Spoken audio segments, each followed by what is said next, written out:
que quiero es arder por ti. Hoy me vuelvo a ti, Señor, al primer amor, por ti, por ti.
Gloria a Dios porque pues me permite estar un día más aquí, un martes más aquí, y pues hoy me dio la oportunidad de poder compartir con ustedes un tema un poco más amplio.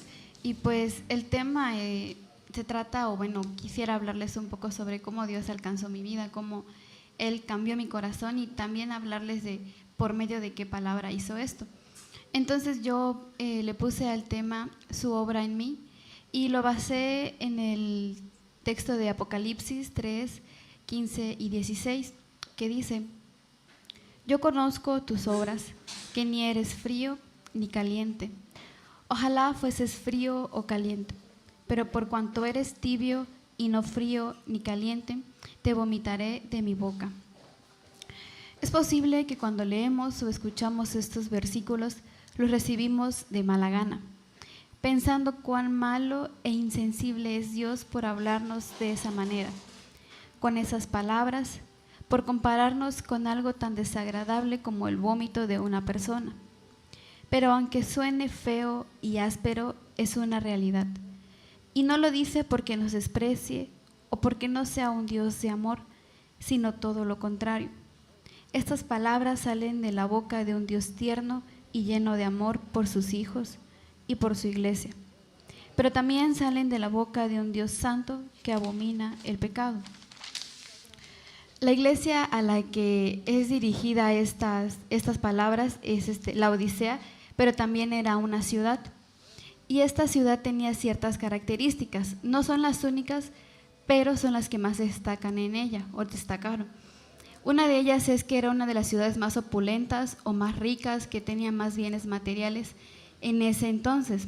También tenía una banca industrial, tenía una buena manufactura de lana, o sea que se dedicaba a producir ropa, y también tenía una escuela de medicina.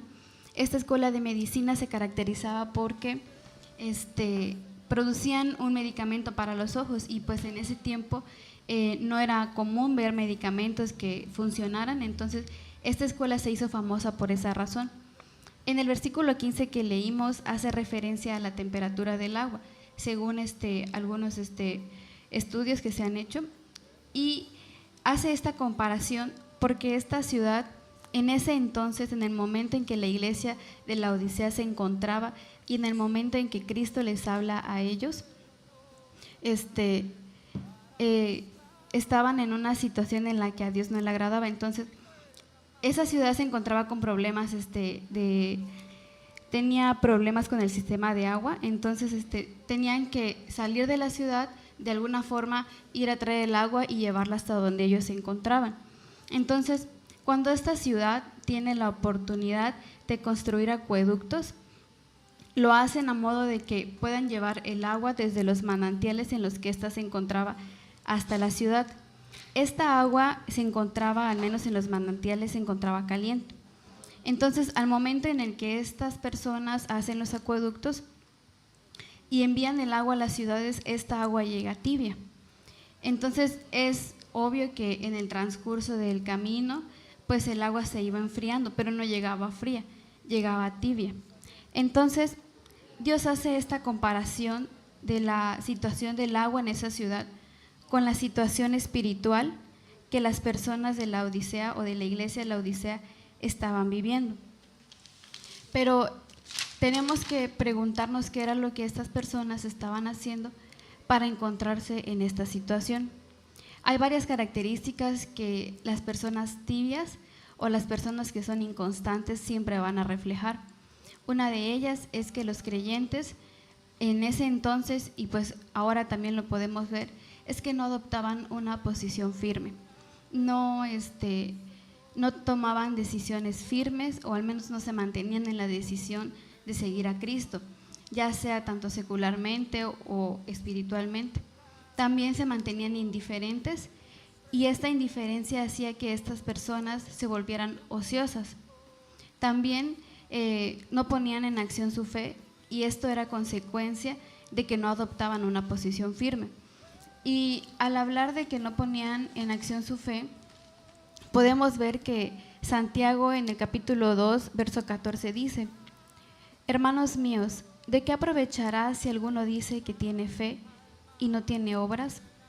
¿Podrá la fe salvarle? Y si un hermano o una hermana están desnudos y tienen necesidad del mantenimiento de cada día, y alguno de vosotros les dice: id en paz, calentaos y saciaos, pero no les dais las cosas que son necesarias para el cuerpo, ¿de qué aprovechan? Así también la fe, si no tiene obras, es muerta en sí misma. Entonces, podemos ver que la palabra de Santiago se confirma o se cumple en las personas que se mantienen tibias en una iglesia. El conformismo también es una de las características que tienen las personas que son tibias. Por eso la palabra dice que no nos conformemos a este siglo, sino que nos renovemos por medio de la renovación de nuestra mente, para que entonces podamos tener la mente que Cristo quiere que tengamos. Todas estas características, al menos en estas personas, no les causaban ninguna molestia. Si investigamos bien o leemos en algunos comentarios de algunas Biblias, nos dice que esta iglesia se sentía totalmente conforme. Ellos pensaban que estaban bien, ellos pensaban que agradaban a Dios, porque tal vez iban a la iglesia, probablemente se vestían bien. Por eso mencionaba una de las características de la ciudad, que tenía, era una ciudad opulenta, era una ciudad rica. Esto quiere decir que los integrantes de la iglesia también contaban con una buena situación económica. Tal vez no carecían de dinero, de comida o de muchas otras cosas. Entonces, esto de alguna forma hacía que ellos se sintieran así espiritualmente. Llegaban a pensar que por ser ricos, que por tener dinero o por tener ciertas cosas, también los tenían en el ámbito espiritual. Entonces, todo esto, el que ellos pensaran y creyeran esto, endureció su corazón, y como ya lo dije, se sentían satisfechos, pensaban que estaban agradando a Dios. Muchas veces en la iglesia nosotros nos mantenemos de esta forma. Muchos años yo estuve así en la iglesia. Cuando yo tenía 12 años, llegamos por primera vez al templo y en realidad puedo recordar que fue una experiencia no solo bonita, fue una experiencia hermosa. O sea, recuerdo literal el primer día en que yo llegué a la iglesia, recuerdo qué pasó, recuerdo que aunque me gustó, también me sentí extrañada porque había muchas cosas que yo no había visto y que no sabía que se hacían. Pero al final de cuentas, Dios tocó mi corazón y hizo que yo sintiera paz en ese lugar. Pero cuando yo llegué, nadie me explica que tengo que aceptar a Cristo y que Cristo pide fidelidad de mí.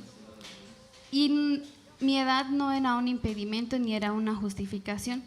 Podemos ver a niños de 12, 5, 6 años que son fieles y leales a Cristo. Entonces, cuando yo entro a la secundaria, entro en un estado de tibieza porque pensaba que estaba bien delante de Dios. Pensaba que era rica espiritualmente, pensaba que estaba bien, pensaba que mis vestiduras estaban bien delante de Él. Esto provocó que yo no fuera firme. No sabía qué era recibir a Cristo en mi corazón, no sabía qué conllevaba el aceptarlo y no sabía que yo tenía que serle fiel y obedecerle. También recuerdo muy bien que yo me dejaba llevar mucho por lo que mis compañeros o mis amigos pensaban sobre mí o lo que pensaban en general, pero siempre quería encajar y formar parte de ese grupo o de esa bolita de amigos. Entonces, todo esto hizo que yo cayera en esto, que me importara más lo que ellos pensaban que lo que Dios estaba pensando de mí. Y yo pensaba que estaba bien, porque aunque en el fondo sabía que a Dios no le agradaba, decía, bueno, no hago ciertas cosas, no hago todo lo que ellos hacen, entonces pues no puedo estar tan mal. Entonces salgo de la secundaria y entro al Covach y sí dejé de decir tal vez malas palabras o dejé de hacer ciertas cosas, pero no tenía caso porque mi corazón seguía de la misma manera. Iba y participaba en la iglesia y el hacer esto en la iglesia me hacía pensar a mí que yo estaba bien delante de Dios. Me hacía pensar que era suficiente para Él y que era todo lo que Él pedía de mí. Pero al mismo tiempo de estar en la iglesia y de participar y de ir y de sentarme y de escuchar, quería hacer también todo lo que los demás hacían, todo lo que los demás chavos de mi edad hacían, porque de alguna forma me restringía, entonces tal vez no probaba ciertas cosas, pero mi corazón estaba mal, o al menos en mi corazón había, no sé, coraje, había rencor, odio. Entonces no tenía caso que yo no hiciera muchas otras cosas si en el fondo, si espiritualmente yo estaba mal. Y todo esto provocó que yo esperara una oportunidad para apartarme de Dios, para alejarme de la iglesia, una oportunidad en la que nadie me viera. Pero la opinión de las personas, tanto de los hermanos como de las personas allá afuera, en la escuela, en la calle, en mi familia, seguía importándome más que la opinión de Dios. Entonces, el resultado de todas estas acciones, el resultado de todos estos pensamientos es la tibieza. Y no soy la única y no señalo a nadie. Pero cuando Dios me saca de esto, puedo darme cuenta que hay muchas otras personas igual. No lo esperaban, tal vez no querían que fuera de esa forma. Tal vez ellos empezaron bien o con una convicción firme. Pero los ataques del enemigo siempre van a venir.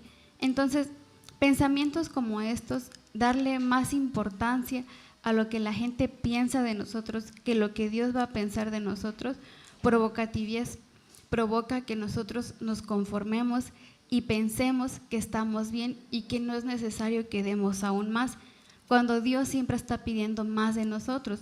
Dios siempre está pidiéndonos más esfuerzo, Dios siempre nos está pidiendo más valor, Dios siempre nos está pidiendo más obediencia, más santidad. La palabra dice que el que es santo, santifíquese más, y pues en ninguna parte de la Biblia encontramos que Dios nos diga así estás bien. Al contrario, dice que Él va a perfeccionar su obra hasta el día en que Él venga. Esto quiere decir que estamos en un proceso continuo, es un proceso que no va a terminar hasta el día en que Cristo venga o nosotros muramos.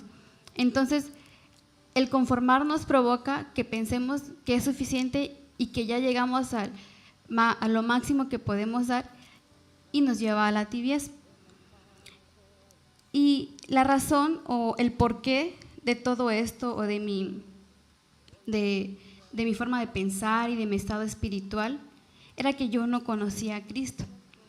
Escuchaba que hablaban de Cristo, escuchaba que Cristo sanaba, escuchaba que Cristo restauraba corazones, escuchaba que Cristo sanaba las heridas, escuchaba que Cristo restauraba las familias, pero yo no lo conocía, yo nunca había tenido un encuentro real con Él. Entonces, cuando no tenemos un encuentro real con Cristo, nosotros no podemos seguirlo, nosotros no podemos decidir aceptarlo en nuestro corazón, porque no lo hemos conocido realmente. Y el ejemplo más claro es Pablo. Él tuvo un encuentro real y literal con Él. No todos son iguales, no todos tenemos el mismo proceso, no todos tenemos el mismo testimonio, no todos tenemos el mismo encuentro, pero sí podemos ver que en cada hermano que está firme y fiel a Dios tiene un encuentro con Cristo. De alguna forma, en todos es diferente porque todos nosotros somos diferentes y Dios nos hizo diferentes a todos.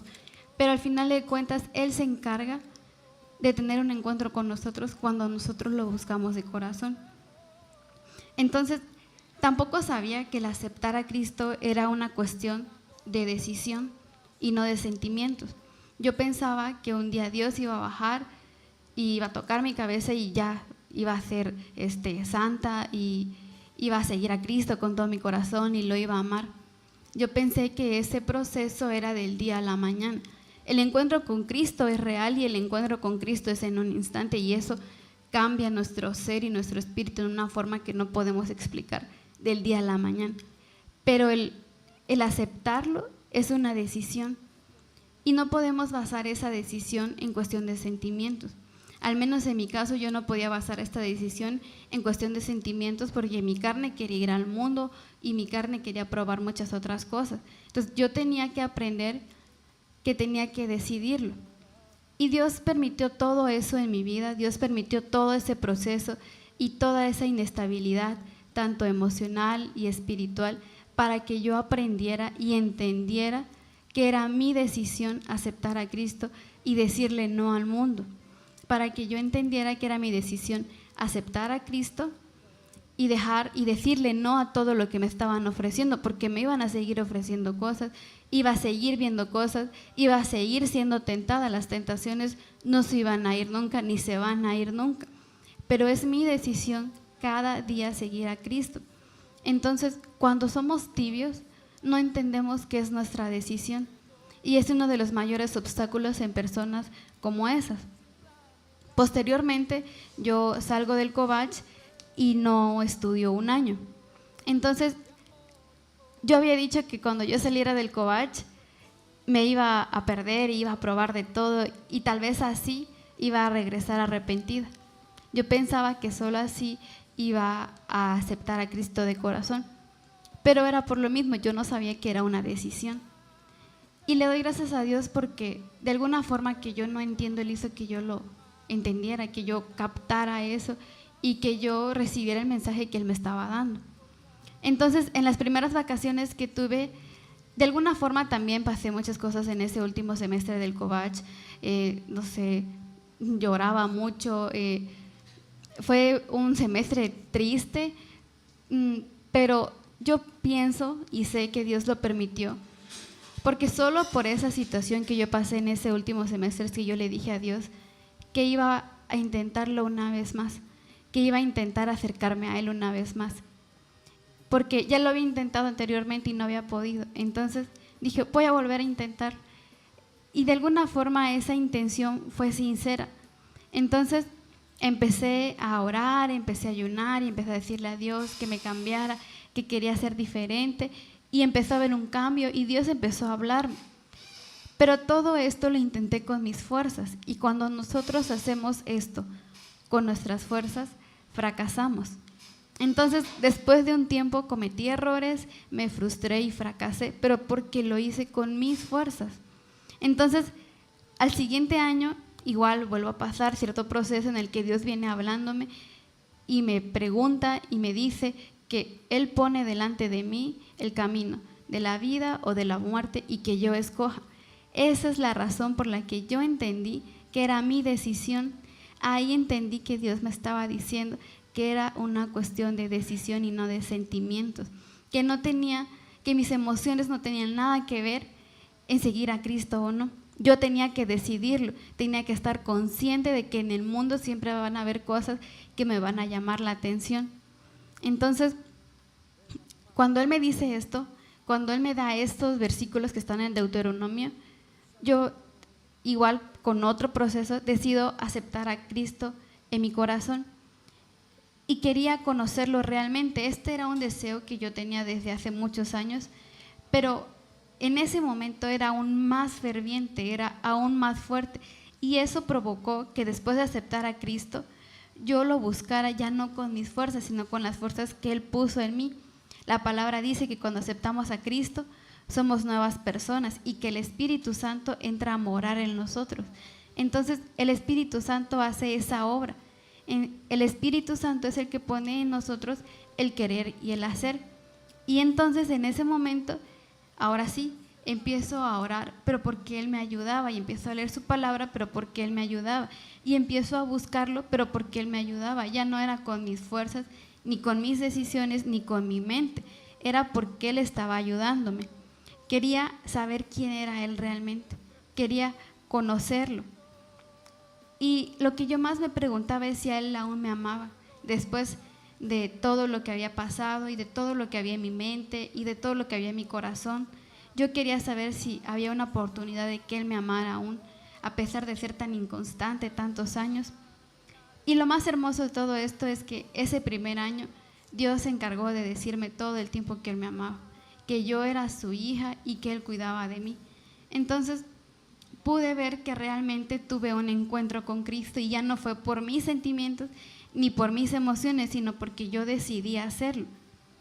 Pero hasta eso, la decisión ni siquiera la producimos nosotros, es Él quien produce eso. En Romanos dice que si confesamos a Jesús con nuestra boca seremos salvos, pero también dice que la fe viene por el oír, y el oír la palabra de Dios.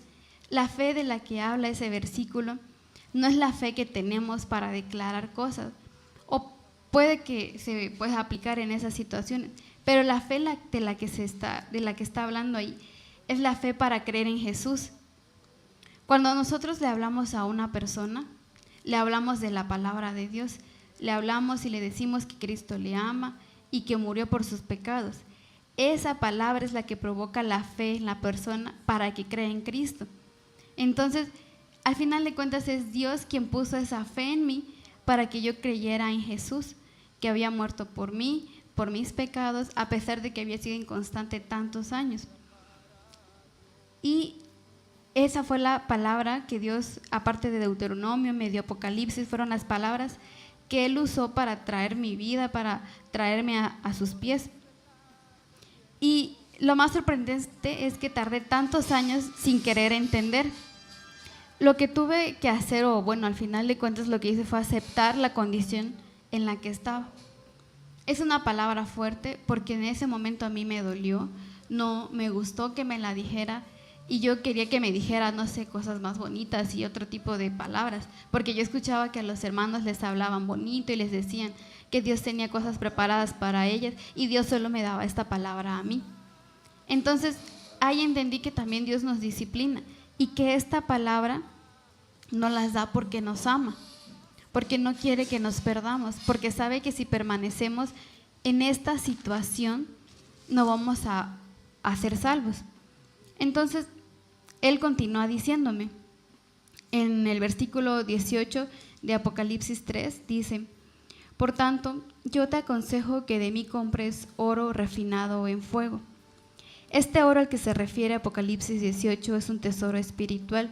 No es el oro que nosotros conocemos, no es el oro material, ni es dinero, es algo totalmente espiritual. Luego continúa diciendo: para que seas rico. Y está unido a la parte donde dice que compremos oro refinado en fuego. Luego dice, y vestiduras blancas para vestirte. Estas vestiduras son las vestiduras que Él nos da cuando nosotros lo aceptamos en nuestro corazón. Pero Él les da estas palabras a ellos porque si recordamos, esta ciudad tenían empresas de ropa, ellos se encargaban de fabricar ropa, entonces ellos pensaban que por ir bien vestidos también estaban así delante de Dios, pero Dios viene y les dice que tienen que comprar vestiduras blancas para vestirse. Entonces es lo mismo que me dijo a mí, que yo tenía que comprar vestiduras blancas de Él para vestirme, y de lo que Él me iba a vestir es de su justicia.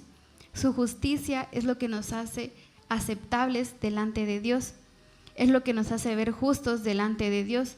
Nosotros, por nuestras propias fuerzas y por nuestras propias obras, jamás vamos a poder ser justos. Esa es una de las razones por las que Cristo murió ahí en la cruz.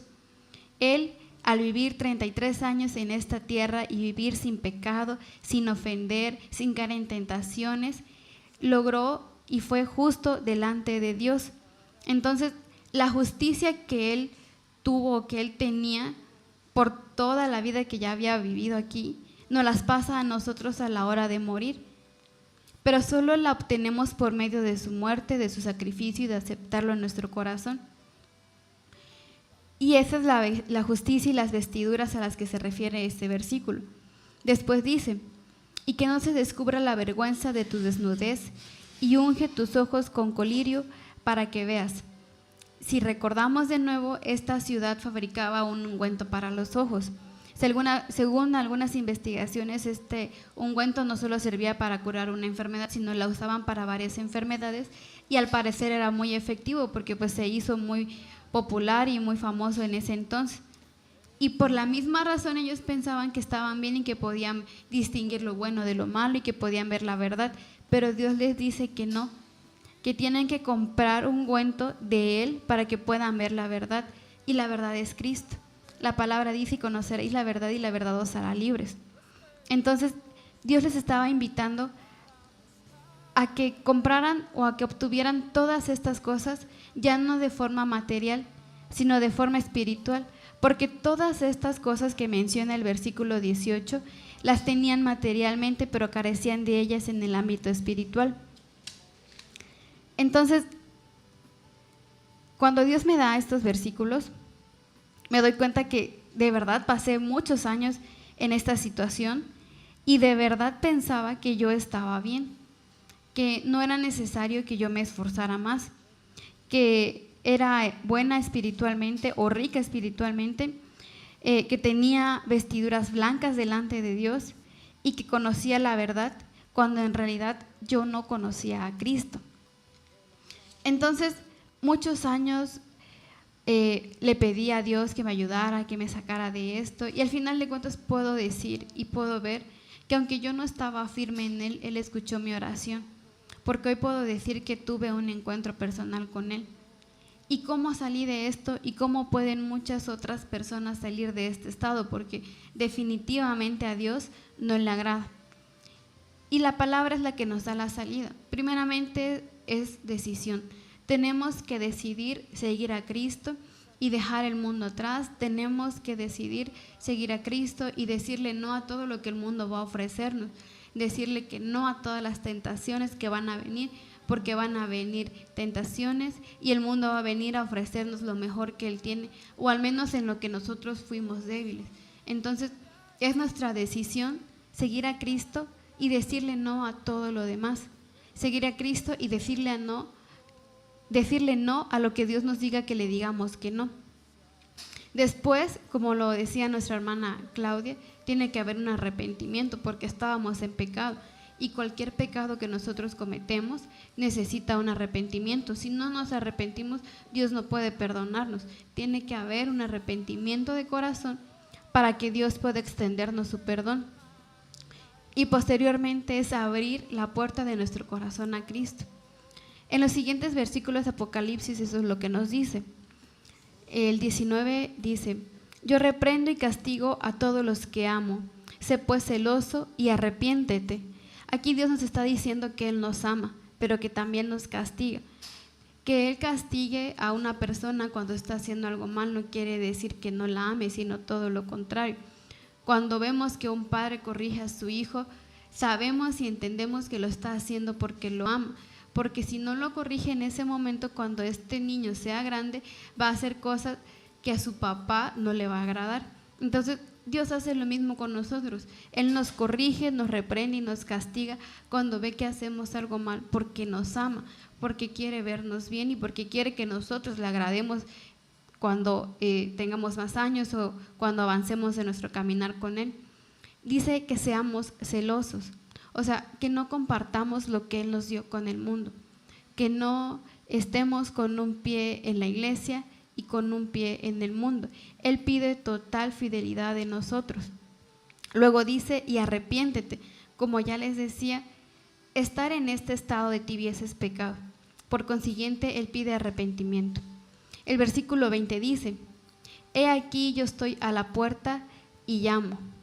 De alguna forma, al ser tibios, nosotros sacamos a Cristo de nuestro corazón. Él nos saca de su iglesia, porque por eso dice que nos vomita, porque estábamos dentro de la iglesia y al decir que nos vomita nos está sacando de ahí. Pero nosotros, al ser tibios, sacamos a Cristo de nuestro corazón. Por eso dice, yo estoy a la puerta y llamo. Eso quiere decir que Él no se ha alejado de nosotros, que a pesar de que se está en una situación y en un estado que a Él no le agrada, Él sigue tocando la puerta de nuestro corazón porque nos ama y porque no quiere que nos perdamos. El versículo continúa diciendo, si alguno oye mi voz y abre la puerta, entraré a él, cenaré con él y él conmigo. Juan habla de que las ovejas de Cristo oyen su voz. Esto quiere decir que al final de cuentas hubo un arrepentimiento genuino en un principio y que de alguna u otra forma nosotros nos apartamos. También en Isaías dice que todos nos apartamos y nos descarriamos del camino como ovejas que se pierden. Entonces, Cristo nos dice aquí que si alguno oye su voz y abre la puerta, Él entrará en nuestro corazón. Cuando dice abre la puerta, está haciendo referencia a una acción. Nosotros tenemos que darle la entrada a Él. A veces Cristo llega de manera violenta, por así decirlo, en la vida de las personas. El ejemplo de Pablo nos los dice muy bien. Cristo no le preguntó a Pablo si lo quería aceptar, simplemente se presentó delante de él y le dijo que lo siguiera y le sirviera. Pero en este caso, Dios toca y espera a que nosotros le abramos. Así que no podemos esperar, no podemos sentarnos y esperar a que Dios venga y haga algo sobrenatural en nosotros y de repente ya lo amemos. Es nuestra decisión y por eso tenemos que abrir la puerta. Y si nosotros hacemos eso, Él promete entrar y cenar con nosotros, pero también dice que nosotros con Él. Cuando dice esto quiere decir que vamos a tener una relación íntima con Cristo, una relación recíproca con Él. O sea, nosotros vamos a darle nuestra fidelidad, vamos a darle nuestra obediencia, vamos a darle nuestro amor y Él nos va a dar su paz, Él nos va a dar su salvación, que es para lo que primeramente nos está llamando, porque ese es el objetivo o eso es para lo que Él vino, para darnos vida eterna. Entonces, Él nos da todo eso y nosotros tenemos que obedecerlo, nosotros tenemos que amarlo y nosotros tenemos que serle fiel. Luego los versículos dicen, al que venciere le daré que se siente conmigo en mi trono, así como yo he vencido y me he sentado con mi Padre en su trono. Esto quiere decir que hay una salida, que ser tibios no es algo que no se pueda vencer, no es algo que no se pueda cambiar, es una situación como cualquier otra, es un hoyo de la desesperación y Dios puede sacarnos de eso. Entonces, no es que no haya salida, simplemente se tiene que tomar la decisión para hacerlo. Y ese capítulo termina diciendo, el que tiene oído, oiga lo que el Espíritu dice a las iglesias. O sea, Dios nos está diciendo aquí que no tomemos en vano estas palabras, que lo que nos está diciendo en estos versículos y en todos los versículos atrás, en las demás iglesias a las que Él les está hablando, que es importante, que tenemos que tomarnos en serio lo que nos está diciendo. porque si no lo hacemos hay consecuencias, y todas las consecuencias son el infierno. Entonces, pero igual la recompensa en todas las demás iglesias es la vida eterna y estar con Él por la eternidad. Así que esto es lo que Dios pide de nosotros hoy. Hay muchas personas así en las iglesias hoy en día, hay muchos jóvenes así hoy en día, tal vez se dejan llevar por lo que ven allá afuera o porque piensan que es más divertido, y aparentemente en el momento es más divertido. A veces vemos que se divierten más que nosotros, pero lo que va a fundamentar nuestra fe, lo que nos va a dar esperanza, es que esta vida es pasajera y es solo un instante de la verdadera vida que vamos a tener. Cuando muramos, si somos salvos y si estamos escritos en el libro de la vida, estos años que estuvimos en esta tierra habrán sido solo como un abrir y cerrar de ojos, solo un pequeño instante en toda la eternidad que vamos a pasar con Cristo. Y eso es lo que nos va a ayudar a mantenernos firmes. El saber eso es lo que nos va a ayudar a mantenernos tomados de la mano de Cristo. Entonces, hermanos, es lo que Dios pide de nosotros hoy, que decidamos, que escojamos entre el camino de la vida o el camino de la muerte, porque tampoco estamos en tiempos en los que podemos decir, ay, bueno, cuando yo tenga más años o cuando yo ya haya vivido, acepto a Cristo y ya le sigo. La Biblia es clara y dice que estamos en los últimos tiempos, y Dios también lo es y nos los dice de muchas formas.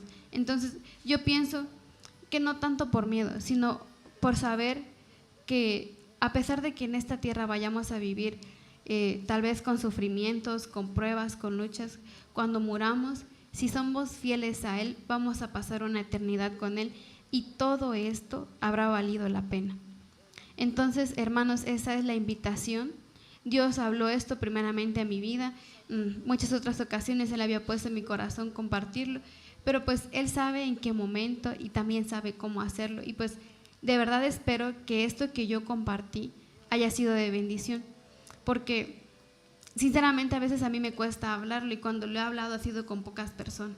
Entonces espero de verdad que haya sido de bendición, que muchas otras personas que estén así en alguna iglesia puedan salir de ese estado de confort y puedan saber que Cristo les ama aún, que esa no es razón para alejarse de Él, y pues que Él los está esperando. Él está tocando la puerta de sus corazones para que ustedes abran y puedan tener una relación íntima con Cristo. Y pues, hermanos, este fue el tema de hoy. De verdad espero que haya sido de bendición para sus vidas, que puedan guardarlo y atesorarlo en sus corazones. Y pues también los invitamos a que continúen escuchando el programa. Vamos a tener un espacio también con nuestros hermanos Hernán y nuestro hermano Javier. Y pues los invitamos a que continúen escuchando, a que manden sus mensajes. Aquí vamos a orar también por sus mensajes. Y pues, hermanos, eso fue todo. De verdad espero que haya sido de mucha bendición, y vamos a dejar este espacio.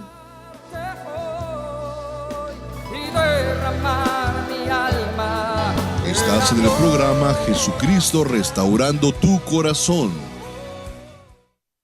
Estás en el programa Jesucristo Restaurando tu Corazón.